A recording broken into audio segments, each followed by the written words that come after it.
Dari sebiji kakao lokal, lahirlah secangkir inspirasi. Ketika cinta, pada rasa bertemu dengan cipta dan perlindungan karya, lahirlah Coklat In, manisnya inovasi Indonesia.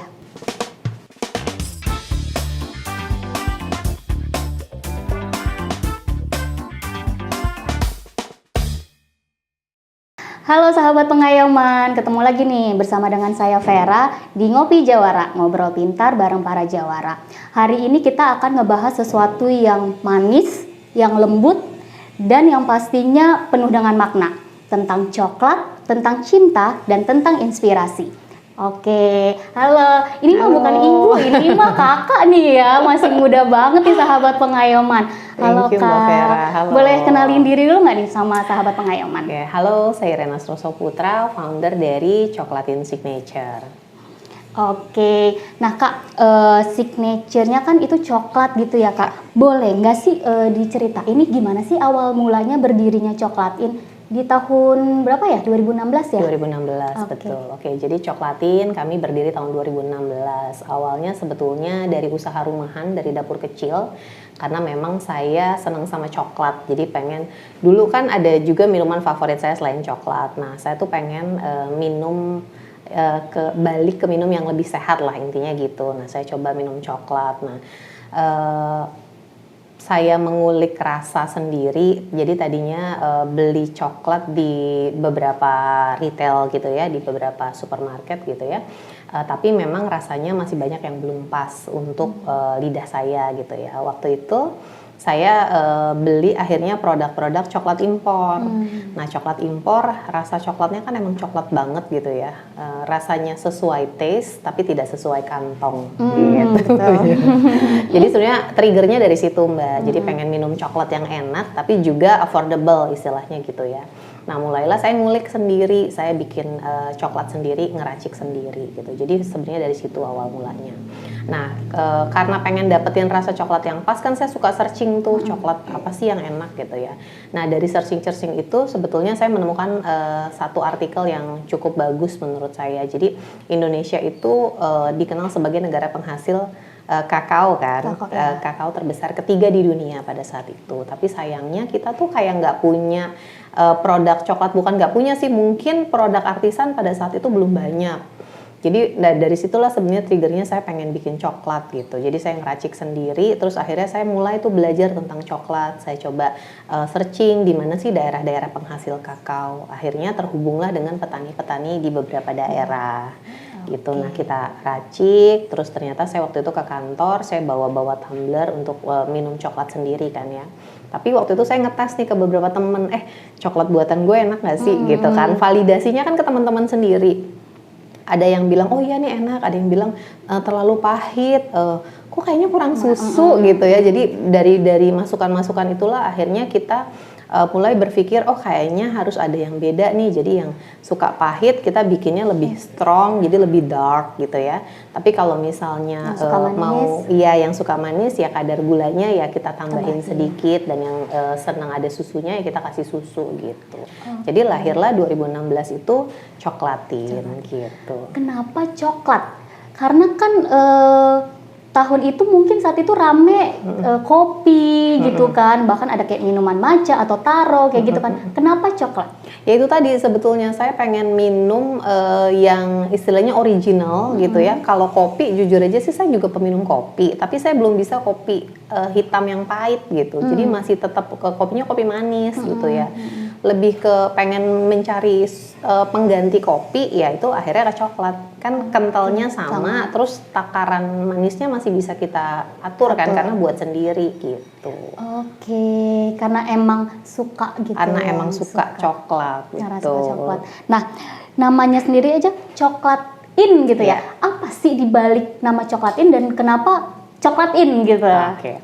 Jadi dari yang hal sederhana itu tadi, akhirnya tercetuslah inisiatif untuk jualan. Ya biasa ibu-ibu kan kalau dapat penghasilan lebih seneng ya. Jadi waktu itu saya jualan ke teman-teman. Nah terus ternyata omsetnya itu melebihi gaji saya bulanan. Oke. Akhirnya suami saya bilang, ini kayaknya bisa dijadiin bisnis nih gitu. Terus suami saya bilang kalau kamu mau resign capek ya udah jualan ini aja. Nah tapi jualan itu kan butuh merek kan, butuh merek dagang istilahnya gitu. Jadi waktu itu saya diskusi sama suami saya mau dikasih nama apa nih gitu kan, coklat.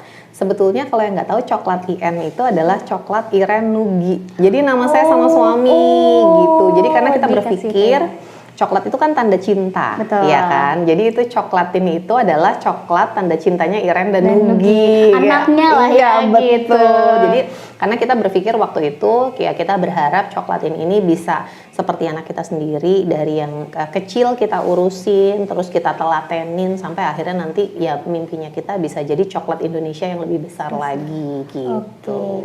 Oke, bahkan nih ya kalau kayak anak gitu ya, kita sekolahin gitu ya, betul. kita kasih pendidikan, pengetahuan, lalu dia jadi juara dan segala macam. Saya lihat juga di sini nih banyak banget penghargaan-penghargaan nih dari Coklatin. Bahkan yang terbaru ada dari pemenang UKM Pangan Award 2025 untuk kategori minuman kemasan. Betul. Coba sih bisa diceritain gak sih bagaimana nih pengalaman saat mendapatkan, bahkan sampai dari yang tadinya ngolah-ngolah sendiri gitu kan, sampai akhirnya mendapatkan penghargaan dari berbagai instansi gitu kan. Apa sih yang dirasain dan bagaimana prosesnya? Ya, jadi sama ya, betul. Tadi kan ini tuh udah kayak kita anggap sebagai anak kita sendiri kan, kita telatenin, kita sekolahin. Nah kami akhirnya jujur aja di 2016 sampai 2020 itu saya nggak ngerti bisnis.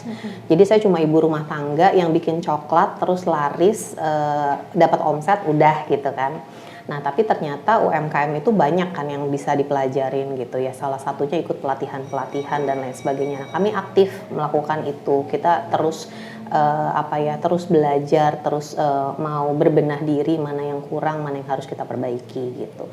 Sampai akhirnya kita mendapatkan apresiasi dari beberapa instansi. Nah, salah satunya adalah UKM Pangan Award 2025. Jadi penghargaan ini tuh dikeluarkannya dari Kementerian Perdagangan, di mana kami para UMKM lokal khususnya di bidang food and beverage ya, di bidang pangan, itu kita dikurasi produknya tidak hanya dari segi rasa, kemasan, tapi juga dilihat apakah marketnya ini bisa terserap dengan baik dan produknya bisa diterima di masyarakat. Juga sertifikasinya, apakah sertifikasinya sudah lengkap gitu, apakah sudah memiliki channel penjualan, apakah misalnya Instagram dan websitenya aktif. Jadi dari berbagai faktor sehingga terpilihlah beberapa UMKM se-Indonesia, salah satunya Coklatin untuk di kategori minuman dalam kemasan.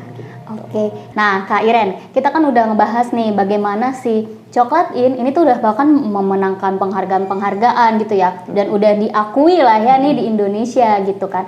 Nah dalam marketing, dalam bisnis, kita tuh harus punya kebedaan, punya keunikan dari pesaing kita nih. Apa sih yang membuat Coklatin tuh beda gitu dari yang lain? Oke, jadi yang bikin kita beda adalah pertama kita menggunakan bahan baku lokal. Jadi kakaonya memang dari Indonesia, kami punya mitra binaan petani ya.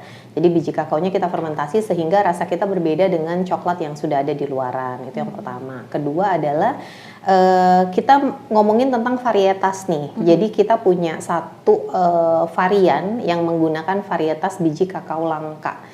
Itu varietasnya cuma ada 5% di dunia. Dan kami salah satu pionir yang membuat varietas ini. Kita kasih namanya Java Criollo. Jadi Mbak Vera, kalau di dunia coklat itu sebenarnya sama kayak kopi. Jadi coklat itu biji kakaonya itu ada variannya, ada varietasnya.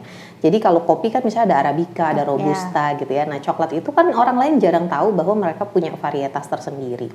Jadi ada 3 varietas biji kakao, ada Criollo, Trinitario dan juga Forastero. Di mana biji kakao Criollo ini merupakan salah satu biji kakao yang terbaik ya, dan punya cita rasa tersendiri. Biji kakao langka cuma ada 5% di dunia. Nah kita mengangkat si Criollo itu menjadi salah satu varian kami namanya Java Criollo.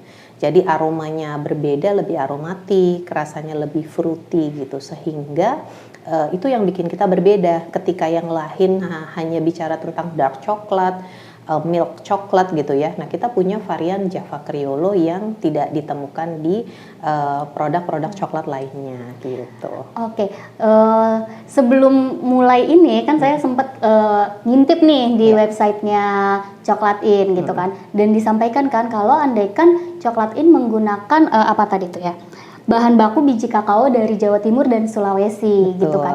Itu gimana bisa sampai ke situ gitu, bisa dapet ke situ dan gimana milihnya, ngolahnya, bahkan sampai ketemu gitu varietas itu, gimana tuh Kak? Ya, jadi kita belajar kayak tadi saya bilang, saya tuh otodidak, saya cari kan, saya belajar tentang kakao Indonesia gitu, sampai akhirnya beberapa daerah kita temukan. Nah, terus kita kontak ke teman-teman. Kebetulan nih, event terakhir yang saya pegang, waktu itu kan saya kerja ya, itu adalah salah satu kompetisi UMKM nasional, yang mana UKM-nya tuh UKM-UKM yang terbaik. Jadi akhirnya saya punya networking nih di orang-orang pebisnis muda, UMKM muda. Nah, dari situ saya tanya-tanya, di tempat kalian tuh ada coklat nggak sih? Ada coklat nggak sih? Nah, dari situlah sebenarnya kami dapat sourcingnya. Jadi kita datengin, kita lihat prosesnya gitu. Akhirnya kita bermitra dengan 2 petani di daerah tersebut gitu. Dan saat ini untuk mengamankan rantai pasok bahan baku kami, kan kita adanya di Tangerang nih ya, di Banten gitu ya. Pengen dong mengangkat nama daerah sendiri gitu ya. Betul. Apalagi saya sendiri juga kan orang asli Pandeglang gitu ya. Dari Jadi Pandeglang. betul. Jadi saya pengen mengangkat daerah saya. Nah, akhirnya kami berinisiatif untuk melakukan rehabilitasi kakao di daerah Banten gitu. Oke. Tapi itu udah dilakukan atau akan dilakukan ke depannya? Sudah. Oh, sudah. Sudah, alhamdulillah kami mendapatkan support gitu ya dari Bank Indonesia Banten. Jadi kemarin ini kita sudah melakukan pendampingan dengan mitra petani kami di Banten. Jadi kita sudah melakukan penanaman bibit sebanyak 2.500 bibit dan 1.500 entres, di mana nantinya kalau itu berhasil akan ada 4.000 pohon kakao baru di daerah Banten. Di Pandeglang. Betul. Berarti kita bisa mengekspektasikan akan ada jenis atau varian baru coklat nih ya. Betul. Atau ada produk baru dari coklat ini ya. Khusus untuk varietas yang kita tanam di daerah Banten. Jadi mungkin nextnya akan ada varian baru. Gitu. Iya. Nah, untuk melakukan research-nya itu nih ya Kak, apakah Kakak benar-benar datang langsung nih ke Jawa Timur dan Sulawesi atau gimana nih? Ya betul, kita datang langsung, kita temui, kita bermitra gitu. Baru kita mengambil bahan bakunya dari sana.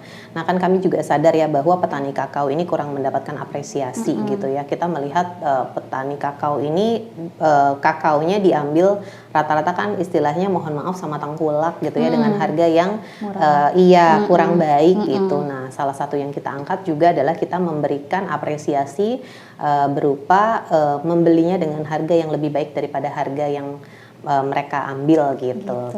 Oke, nah sampai Kak Iren tuh sampai harus datang sendiri kan ke Jawa Timur, ke Sulawesi untuk melihat bahan baku dari si coklatnya ini. Kenapa gitu? Emang penting banget gitu? Iya dong, kalau untuk bisnis kan nggak boleh setengah-setengah. Jadi kita harus QC dengan baik, terus juga bahan baku yang setiap dikirim itu harus sesuai dengan standar yang memang sudah kita tentukan. Karena konsistensi itu sangat penting supaya trust customer terjaga.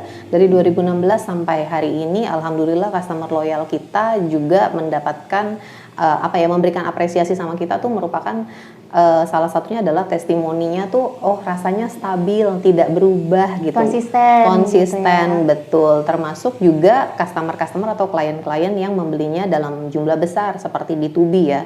Jadi walaupun misalnya mau dikirim satuan yang pack 250 gram sampai misalnya yang 100 kilo, 200 kilo kita harganya rasanya tetap konsisten. Betul, karena memang kualitasnya kita jaga gitu. Oke. Nah, dari varietas yang ada yang udah Kakak research nih ya, itu menghasilkan berapa produk nih di Coklat In? Apa aja sih? Oke, saat ini Coklat In punya 4 varian produk. Yang pertama tadi best sellernya kita yang memang punya value Coklat In sendiri itu adalah Java Criollo. Terus kita ada dark chocolate, creamy latte, dan juga sweet classic. Nah, saat ini kita juga punya produk specialty produk ya. Kita ada coklat bar itu menggunakan varietas Java Criollo juga.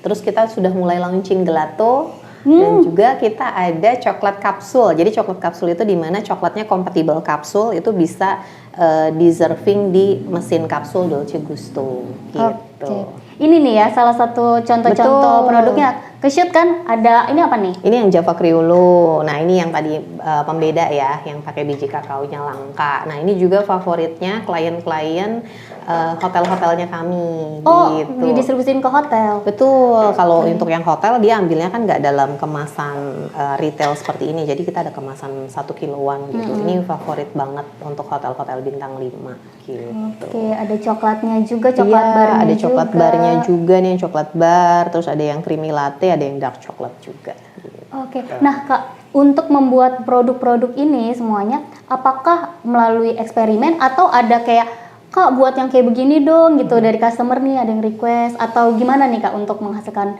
jenis atau produk baru? Oke, karena coklatin tuh emang concern banget ingin menampilkan coklatnya ya, kualitas coklatnya. Jadi memang kita nggak pakai perasa, nggak pakai perisa.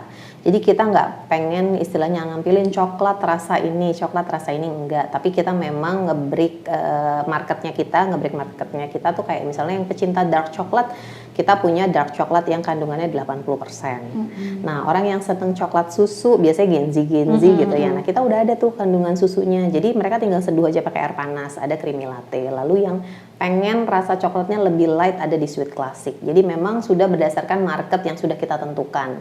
Dan juga kita riset. Jadi risetnya itu adalah ya awalnya ya biasa dari teman ke teman, dari saudara-saudara yang memang mencicipi gitu ya sampai akhirnya oh iya yang ini di-approve nih dark coklat untuk market Indonesia tingkat kepahitannya kayaknya cukup deh segini gitu. Jadi melalui riset juga. Oke, nah ini kan lokal ya Kak ya, Ya. dari Indonesia. Cuma ya kakaknya sendiri emang secara keinginan gitu. Apakah memang hanya berbasis lokal atau sebenarnya juga melakukan research terhadap produk-produk coklat luar gitu? Karena kan kayak coklat itu terkenalnya dari luar gitu ya. Dan populernya pun yang karena dari luar gitu kan. Betul. Atau gimana nih tetap mempertahankan prinsip lokal gitu?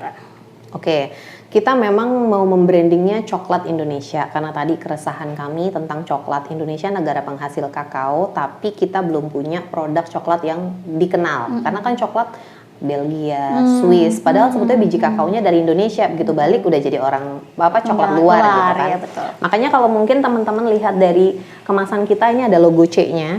Ini memang kita bikin ikonik Indonesia. Jadi ini adalah daerah penghasil kakao yang ada di Indonesia. Kita pengen one day coklat ini logonya C ini kalau udah ada di mana-mana adalah oh ya itu coklatnya orang Indonesia. Betul. Tapi kalau dari segi rasa kita sendiri memang untuk riset membuat rasa-rasa ini variannya kami adalah kita riset juga dengan produk luar. Karena kita pengen tahu sebenarnya market luar bisa kita dapat atau enggak gitu. Nah, saat ini kami juga alhamdulillah pasarnya juga diterima untuk market luar karena memang dari segi rasa sudah banyak juga testimoni yang bilang bahwa ini coklatnya bukan coklat manis istilahnya gitu. Iya. Gitu. Karena kadang memang kalau yang pencinta coklat gitu ya, kadang memang pengennya tuh bukan coklat yang manis tapi coklat yang pahit gitu kan. Betul. Ya memang kerasa coklatnya. Kalau bisa dibilang tuh coklatnya coklat beneran, real coklat gitu kan. Gitu. Nah, untuk intermezzo dulu nih, untuk sahabat pengayoman yang kalau pengen nih kepo, penasaran sama mau nyobain rasa coklat ini, gimana cara dapetinnya? Oke, teman-teman bisa follow Instagramnya kita @coklat_in, bisa direct message beli di sana atau juga bisa ke e-commerce-nya kita. Boleh sebut mungkin Tokopedia atau Shopee, itu juga bisa. Kita sudah ready di Tokopedia, Shopee dan juga website-nya kita juga aktif. Gitu. Oke, ayo cepat diserbu. Oke. Nah, tadi kita bahas ke petani lokal kan? Ya. Saya juga ngintip tuh tadi kan di websitenya karena ada memberdayakan petani-petani lokal di Jawa Timur dan Sulawesi tadi gitu kan. Nah, bentuk dukungannya itu seperti apa sih?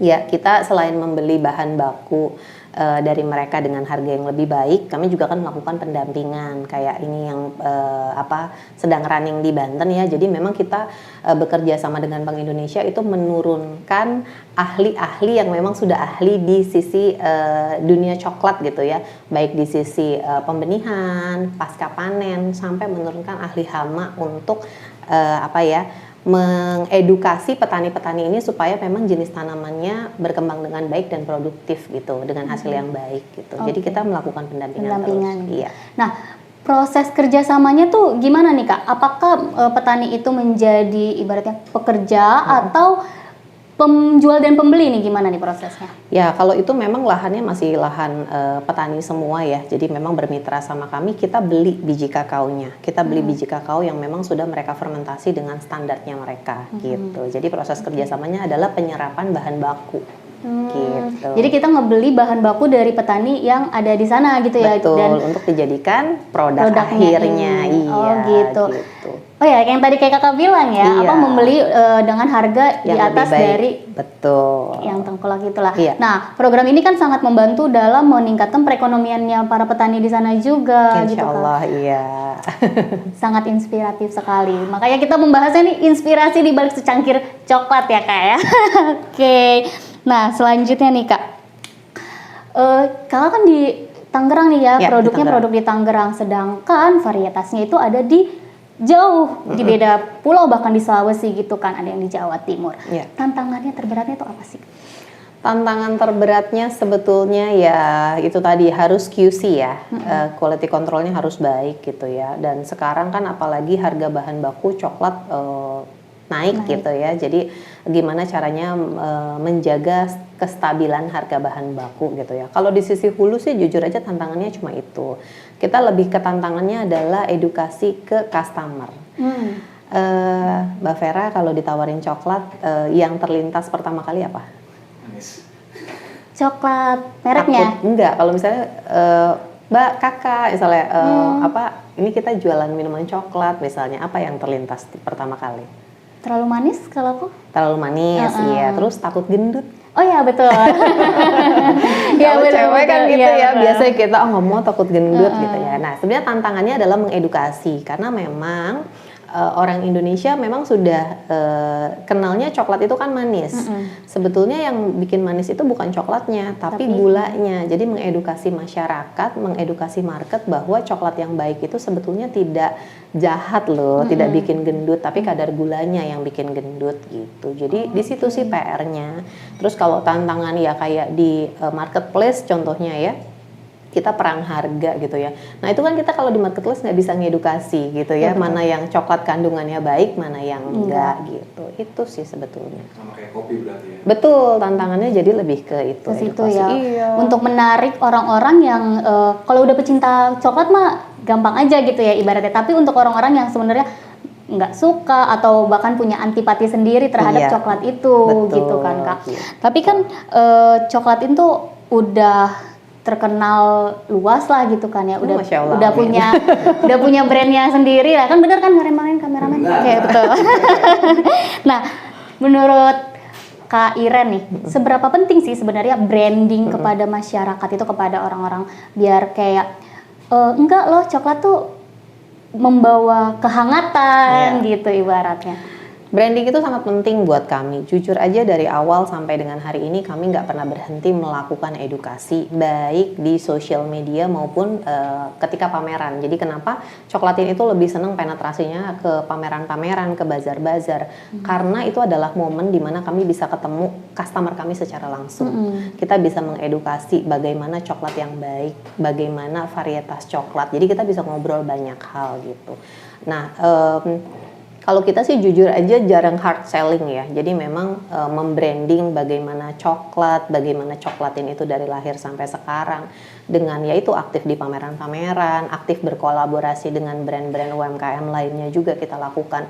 Semata-mata memang kita mau membranding supaya ya penjualan produk kami ini naiknya secara organik gitu. Jadi tidak viral di awal, tapi kita melakukan organic selling supaya naiknya itu pelan Konsisten. tapi iya konsisten dan tetap diterima dengan baik gitu, growth-nya bagus. Gitu. Oke, jadi tiba-tiba keinget nih Kak saya nih, kepikir kemarin itu ada yang di Instagram itu kayak picnic cake gitu. Iya. Jadi kepikiran apa pengen gitu Kak bikin kayak coklat gathering gitu Kak. Sudah kemarin. Oh, sudah. Iya, jadi bukan coklat gathering sih. Jadi di bulan Juli kemarin kami berkolaborasi dengan salah satu hotel bintang 5 di Jakarta gitu ya.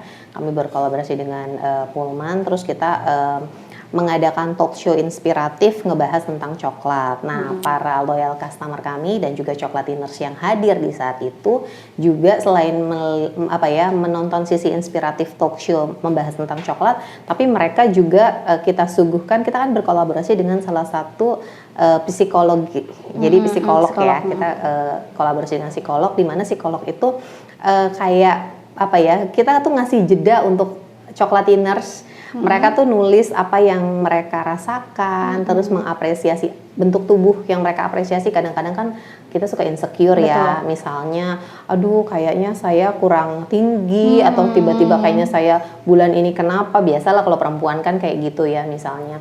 Nah itu tuh kita disuruh mengapresiasi bagian tubuh kita, sehingga aura negatif istilahnya kan terlepas gitu ya, sambil minum coklat gitu. Nah itu udah, dan lumayan seru dan lumayan mendapatkan apresiasi dan respon yang bagus gitu di Instagram. Gitu.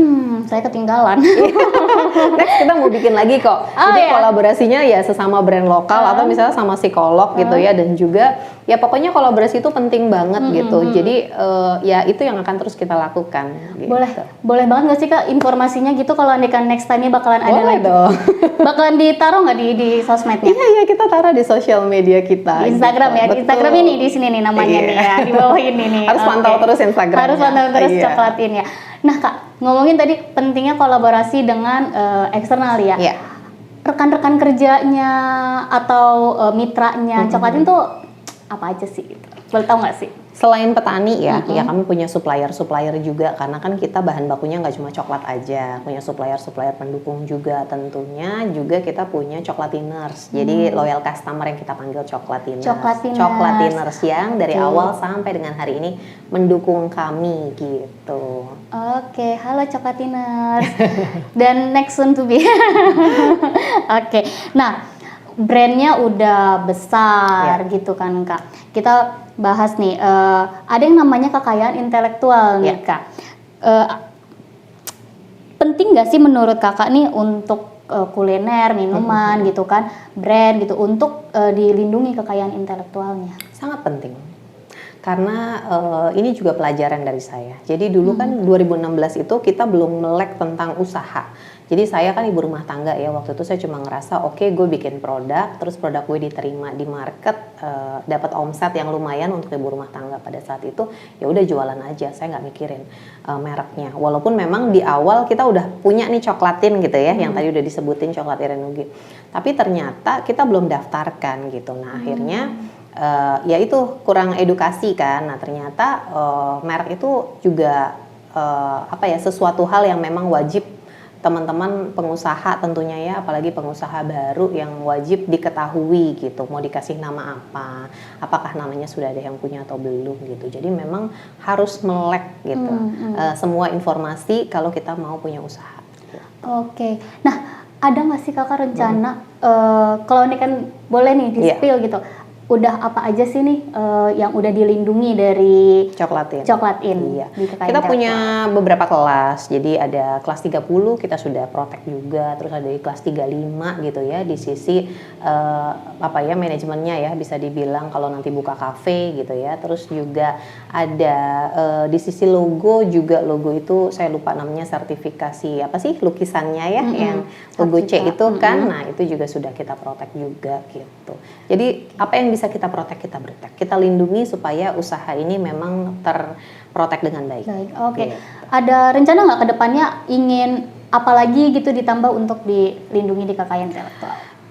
Pasti ada rencana, nanti makanya saya harus berkonsultasi dengan Kementerian Hukum dan HAM ya. Jadi memang kan ada sesi konsultasinya. Betul. Kan untuk UMKM ya, jadi jangan takut, pasti akan dibantu gitu ya. Nanti apa yang bisa, ya kan masing-masing usaha pasti beda ya, apa yang harus dilindunginya. Kalau di sisi F&B misalnya apa, dan rencananya setelah ini juga kita mau konsultasi gitu. Oke. Kakaknya aja yang udah besar aja paham gitu kan. Jadi untuk teman-teman sahabat Jawara nih, sahabat pengayoman yang baru mau buka apa nih produk usaha, iya. jangan sampai kelewatan untuk melindunginya di kekayaan intelektual. Karena nih ya Kak, gimana sih, ada nggak sih pengalaman nih ya dengan pesaing lain gitu kan yang jadi malah apa ya, merugikan gitu kan karena tidak dilindungi kekayaan intelektual? Ada nggak pengalaman kayak gitu? Belum ada sih alhamdulillah, tapi memang ya namanya bisnis ya, apalagi semakin semakin kita konsisten, mungkin semakin produk kita terlihat gitu ya, pasti ada juga yang pesaing mungkin yang ingin menandingi gitu ya. Saran saya mungkin buat teman-teman UMKM, boleh kok berbisnis dengan bisnis yang mungkin sama teman-temannya, tapi tonjolkan keunikan dan juga kelebihan. Jadi jangan, kan boleh tuh sekarang kan ada namanya ATM, amati, tiru, modifikasi. Nggak apa-apa, asal jangan amati, tiru, plek, ketiplek. Nah itu yang nggak boleh gitu ya. Kan kadang-kadang untuk memanipulasi market mata gitu ya. Misalnya logonya C-nya dimirip-miripin gitu ya. Oh coklatin kayak gini, C-nya dimirip-miripin. Oh warna kemasannya kita samain juga. Oh terus namanya kita miripin juga. Nah itu yang saya sebut amati, tiru, plek, ketiplek. Jadi nggak punya identitas. Betul. Gitu. Nah harusnya kalau punya usaha itu adalah tonjolkan kelebihan kita supaya kita berbeda gitu. Betul banget Kak. Ya kan? Karena semua orang punya rezekinya masing-masing. Betul. Jangan mencuri gitu ya ibarat. Gitu. Jadi harus menghargai juga kan apa yang sudah dibangun dengan brand sebelumnya. Karena semua usaha itu punya punya sisi struggle masing-masing. Jadi kita harus menghargai proses yang sudah dilakukan teman-teman kita sebelumnya gitu. Jadi ingat, ATM amati, tiru, modifikasi, bukan amati, tiru, plek, ketiplek. Jangan ya. Iya. Oke. Nah Kak, Kakak sendiri itu optimis nggak sih kalau andaikan nih produk kan kayak di Indonesia terkenal dari Belgia, dari Swiss gitu kan, padahal dari produk lokal dikirim keluar, masuknya lagi udah bukan produk kita gitu kan. Kakak sendiri optimis nggak sih kalau ini kan produk lokal kita tuh juga bisa bersaing di pasar global gitu? Sangat optimis, sangat optimis. Jadi saya sedikit cerita, Coklatin juga ikut aktif di pameran, nggak hanya di pameran lokal tapi juga di internasional. Nah di beberapa pameran kita di luar negeri itu responnya sangat baik dari pembeli-pembeli kita di luar negeri gitu ya. Jadi mereka ngerasa coklat Indonesia bagus nih gitu. Apalagi kan sebetulnya ekspor produk coklat kita juga udah bagus ya, dan artisan coklat juga sudah banyak yang punya produk bagus-bagus gitu. Itu kenapa hashtagnya Coklatin sebetulnya bangga minum coklat Indonesia. Kami tidak langsung mengarah ke Coklatin karena kami sebenarnya juga pengen mengapresiasi produk teman-teman UMKM lainnya, produk teman-teman artisan coklat lainnya, supaya marketnya itu makin gede kan, supaya orang-orang ngerasa bahwa produk coklat itu nggak harus Coklatin. Kan kalau taste itu sebenarnya orang bisa milih, misalnya kayak Mbak Vera lebih suka produk apa itu nggak masalah, tapi yang penting adalah coklat Indonesia gitu. Betul. Ya sama-sama lah ya, bersama-sama untuk sebenarnya meningkatkan perekonomian dan produk Indonesia sendiri. Betul, gitu dan kan. itu tadi juga salah satu bentuk apresiasi sama petani kakao Indonesia kan. Kalau kita semua produk artisan itu berkolaborasi dan saling support gitu ya, maka permintaan ke petani juga kan makin tinggi, sehingga otomatis bisa mensejahterakan juga gitu. Oke, kita udah ngobrol nih panjang kali lebar nih. Dari kameramen ada pertanyaan untuk Kak Iren, gimana? Kalau cara penyeduhannya itu sama nggak sih kalau sama kayak kopi gitu? Apa biasa seduh gitu aja pakai air panas gitu? Ya, kita memang bisa dibilang bintu brew gitu ya. Jadi emang tinggal seduh aja, tinggal seduh pakai air panas, nggak ribet-ribet gitu. Oh, sama kayak kopi gitu iya, aja. Betul. Soalnya kan kalau kopi ada teknik penyeduhannya. Kalau coklat tuh ada teknik penyeduhan apa normal gitu? Enggak, gitu aja? kalau kita normal aja. Normal aja, jadi memang ini sudah ready to serve ya. Jadi udah tinggal diseduh pakai air panas, rasanya udah pasti udah sesuai lah gitu. Jadi mau pakai yang mau beli yang produk powder, atau misalnya kalau di pameran ada ready to drink kita yang botolan tuh yang tinggal minum, rasanya sama semua. Karena memang kami mau ngasih tahu sama customer gitu ya bahwa Coklatin itu memang menjaga sekali standar kualitas dari produk kita. Jadi mau yang powder, mau yang ready to drink, mau yang gelato, semua rasanya memang coklat. Oke, kadang ada nih ya Kak, kayak minuman-minuman sebenarnya pengen minum coklat gitu kan, tapi karena nggak mengerti gitu kan cara penyajiannya gitu kan. Jadi emang sengaja beli coklatnya tuh kakao powder gitu, tapi kok pahit gitu ya, terus ditambahin gula gitu. Nah, menurut kakak itu diperbolehkan apa enggak gitu? Bener apa salah gitu?